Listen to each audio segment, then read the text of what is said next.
Hey everybody, it's Ken and Dave and Keith and Ian coming to you from White Mountain Approved, and this is the site for all things hiking in the White Mountains. And we do gear reviews and a lot of other fun stuff, and the site is growing and our agenda is growing, and we're glad you're tuning in, and we hope that you reach out to other people in the hiking community and let them know that there's another place where they can go and just stay in touch with hiking and different things involved with hiking. So we're glad that you're with us. And please like us and get the word out. So, any of you guys get any opening shots here you want to bring to the show today? Boy, I'd just like to say the weather's been awful. Here in southern New Hampshire, all we've gotten over the past 3 or 4 days is rain, fog, and mist.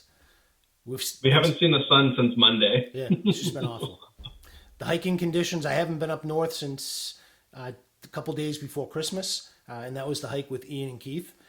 But I can only imagine that unless they're getting snow up there, it's slowly deteriorating. We're definitely going to need some cold weather and some snow. Yeah, you're not kidding. It's horrible. I saw a statistic the other day. I was actually searching for it because I wanted to satisfy my curiosity. But in 127 years of weather keeping, this year has been the wettest year on record. So no wonder we had a lousy year hiking, or at least finding days that were, comparable for hiking. Yeah. I feel like you said that about last year too.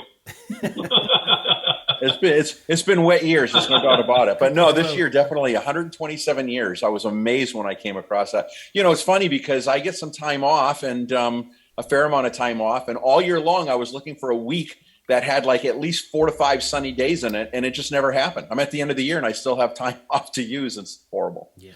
No, that was the windiest year was last year. I wouldn't doubt it. No. I wouldn't doubt it. Well, hiking with me is like it's going to be the worst year of something. I'll find a statistic to throw in there. It's going to be the hottest year, the wettest year, the coldest year. All right. Well, listen, let's jump into our review. We're going to do some gear review. We're going to be talking about sleeping pads that we use when we go out on overnighters. And who wants to jump in first? Boy, I'll jump in. I haven't done any winter overnighters.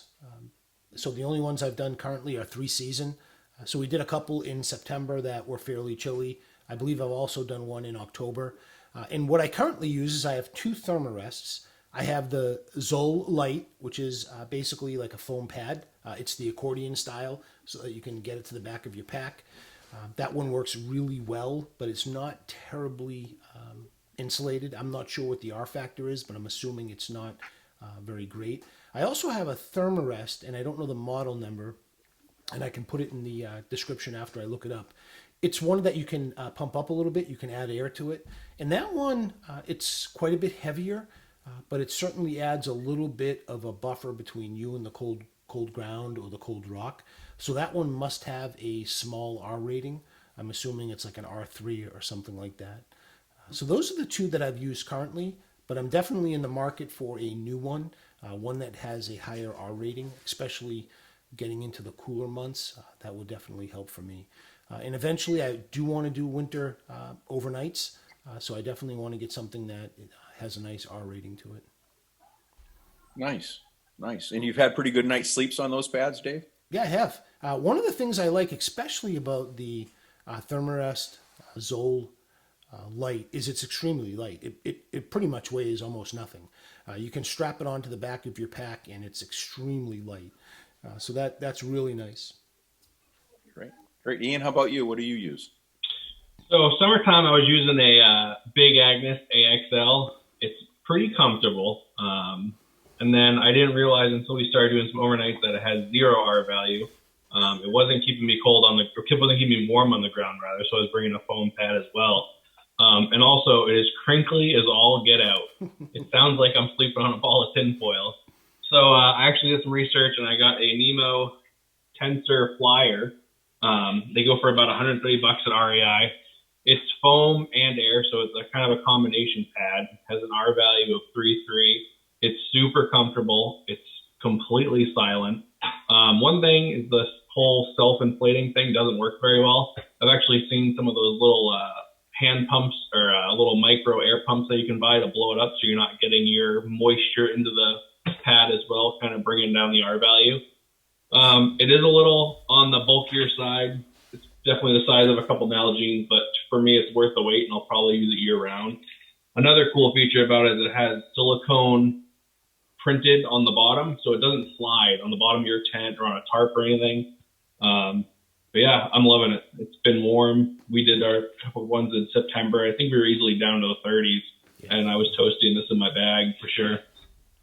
What's the loft on that, Ian? Like, how thick is that thing? It's 2 inches. Nice. Yeah. Nice. And when you sleep right on the ground with that, do you feel like rocks or roots or anything like that through it? I don't, and I'm a side sleeper, and that was one of the better rated pads for side sleepers because it still holds up for you. Awesome.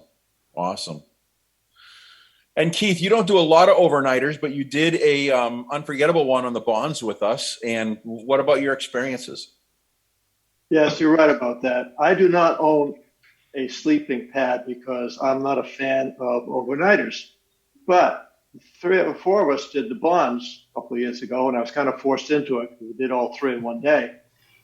So this good friend of mine, who's also the pastor of our church, says, I have one for you that you can use.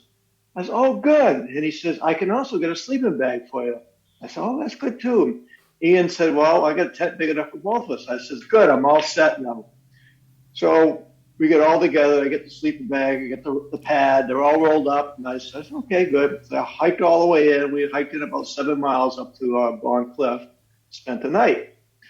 Well, first of all, the sleeping bag had a problem, but that's another story. But this pad that my pastor got for me was really something to desire. It was, you know what packing foam is, this dense foam. It was 2 by 2. Now you try spending a night on that and somebody throws a rock under your tent as well. I mean, that really discouraged me from ever wanting to go overnight with these guys again. Wow, that's sad. I can't, I don't know. I would personally, I don't know. I'd have a tough time being in a church with a pastor like that. That's pretty. Yeah, me too. But I do want you to know that I have another facility that has a wonderful sleeping pad in it, and I have no trouble overnighting. It's my 16-foot tag-along camper. Yeah, you've gone to clamping. Yeah. No doubt about it. That's funny. I did feel bad, I didn't know how big that piece of foam was. Literally, like a week after that, I slept miserably because I just kept thinking about how bad that pad worked for you. No, you didn't. No, you didn't. We prayed for you on Sunday too. Yeah, I did offer to buy you a pad like Ian's got. Like I was going to dump $120 for a nice pad and get you going, but I guess you just you. Yes, you really were super guilty, huh? Yeah. Oh yeah, I was. So I use a combination of things because for me, if you're not going to get a good night's sleep, you're just going to have a miserable hike. So what I do is I have a Thermarest Ridge Rest, one of these, things that has a reflective coating on one side and a non-reflective coating on the other side for some R value. And this is probably a good 1/2 inch thick. And so what I do is I lay this on the ground almost as a pad for my air mattress because I don't want to get my air mattress popped or hurt. But I find the 2 mattress pads together really work out pretty good and give me a good night's sleep. I don't slide around on them too much, but sometimes the air pad will have a tendency to slide off of that one. The air pad is, it's a Climate. It's a Static 5. This is the bag, but we're going to put a picture of what the product looks like. Again, I got it on Steep and Cheap because I watched the deals on Steep and Cheap. I don't even remember what I paid for that pad.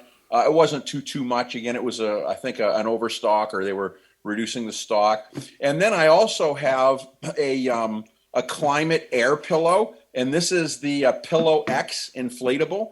And I'll tell you, this is a game changer. The first night, I think it was in the Bonds, I slept on this. I felt like my head was rolling all around on it. I'm like, what is the deal? It was way too hard. So these things are great, but you can overinflate them and then they're not comfortable at all. So I just let a little air out of it until it got a little mushy and a little soft, and it was perfect. Gave me good head support and neck support. And so these 3 things together, the foam pad, the air pad, and the pillow. It's really not a lot of weight in the pack, but it really makes a good night's sleep. Whether you're on a tent platform or whether you're on the rocks, as we've done a number of times, just out on the rocks.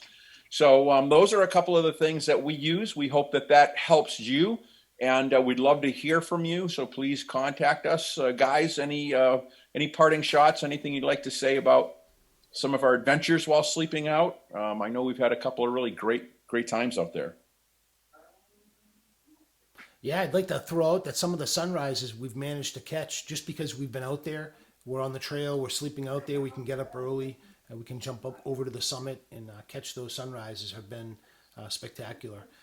Backpacking and certainly doing overnighters is a different animal from a day hike because you have to carry a lot more equipment, food, stove, your whole sleeping system. And you really need to find that system that works well for you.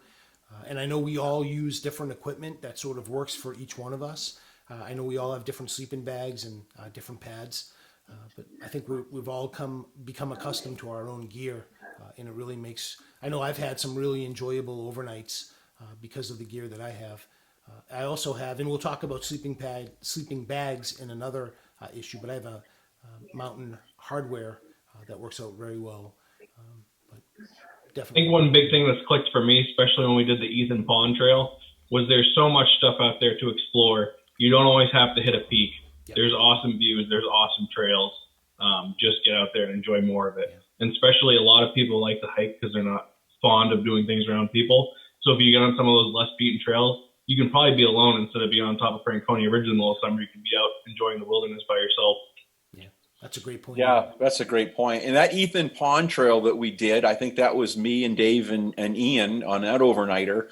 And we thought for sure we were going to get that cabin to ourselves because it was miserable weather. It was kind of drizzly and overcast. We went really, really late at night. And we got up there and got skunked. That cabin was jam-packed full. We got booted out to a tent platform. And so if you're going to do an overnighter, just be ready to sleep on the ground because there's a lot more people that are doing this kind of overnight stuff. And these areas that are designated, they get filled up fast. Yeah, definitely. So, all right. Well, listen, that's it. Until our next show, we again thank everybody for tuning in and spread the word. Help us out. We're going to have a lot more episodes coming up with different things that we're going to be featuring. So make sure to stay in touch. Take care. See you on the trail. See ya.